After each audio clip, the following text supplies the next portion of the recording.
Halo semua, salam sejahtera Malaysia. Tuan-tuan dan bapak semua, selamat datang ke channel Fels Lifestyle.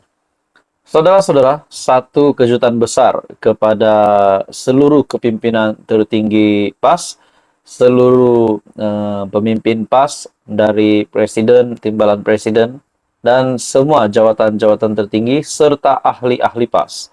Hari ini terdapat satu berita duka cita untuk seluruh PAS dan bagi saya ini juga pasti mengejutkan seluruh perikatan nasional. Nah, saudara-saudara, tuan-tuan dan bapak semua, dalam sebuah artikel ini mengesahkan pemimpin PAS ini dalam keadaan kritikal dan sedang mendapat rawatan. Nah, saudara-saudara, tuan-tuan dan bapak semua, ini pasti satu lagi perkara ataupun isu yang pasti menggemparkan ramai.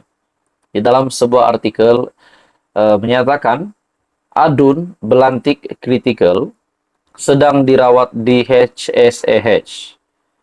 Ahli Dewan Undangan Negeri Adun Belantik, Datuk Muhammad Isa Syafi, dilaporkan kritikal dan sedang dirawat di unit rawatan rapi ICU Hospital Sultan Abdul Halim ataupun HSAH di Sungai Petani. Ini pasti satu berita yang mendukacitakan Presiden PAS sendiri, yaitu Tan Sri Abdul Hadi Awang, dan menggemparkan ramai pemimpin PAS. Dalam artikel ini menyatakan, timbalan yang dipertua PAS SIK Ahmad Tarmizi Sulaiman berkata, Muhammad Isa yang berumur 69 tahun, yang juga ahli jawatan kuasa PAS Kedah, itu dimasukkan ke hospital SIK kira-kira jam 7 malam tadi sebelum dibawa ke HSAH pada jam 4 pagi kerana mengalami jangkitan kuman pada jantung, paru-paru dan buah pinggang.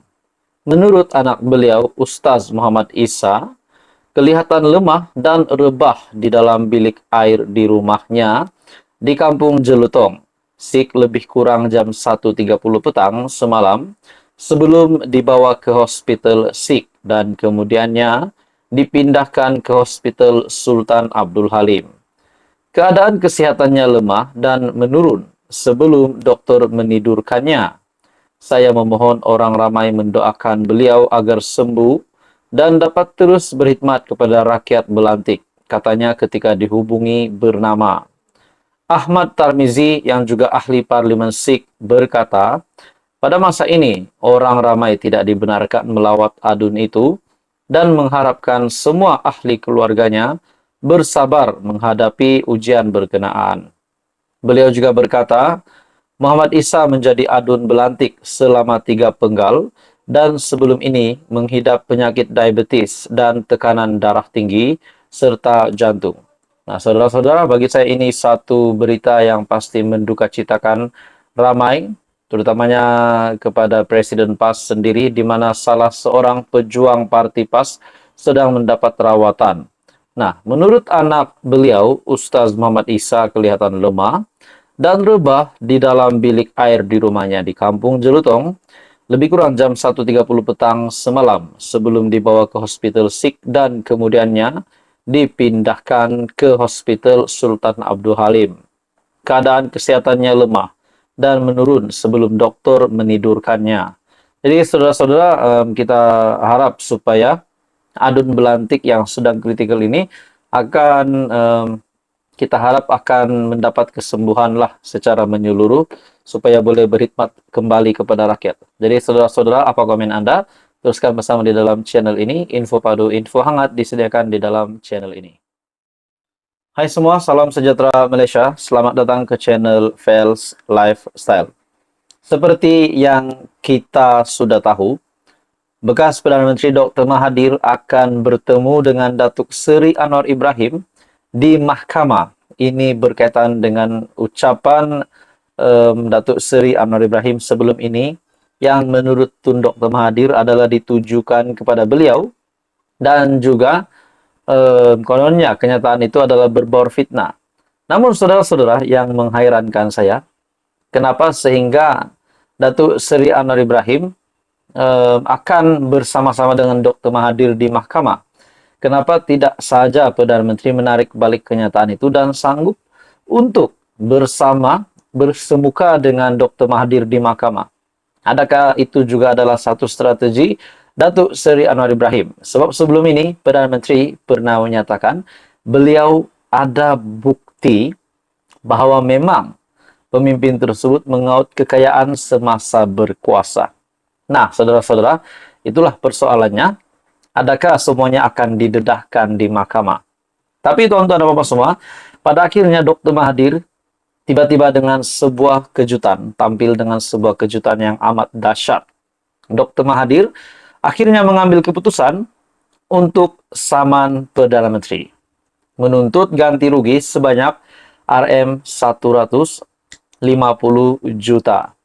Nah, di dalam sebuah artikel yang panas dan luar biasa ini, Tun Dr. Mahathir Mohamad memfailkan saman fitnah terhadap Datuk Seri Anwar Ibrahim dengan menuntut ganti rugi Rm150 juta berhubung ucapan Perdana Menteri Malaysia ke-10 di Kongres Nasional Khas Malaysia Madani, pelaksanaan sebuah idealism pada Mac lepas. Dr. Mahathir, yang juga bekas Perdana Menteri selaku plaintiff, memfailkan saman itu menerusi Tetuan Law Practice of Rafiq di Mahkamah Tinggi Shah Alam pada 3 Mei lepas dengan menamakan Anwar selaku defendant tunggal.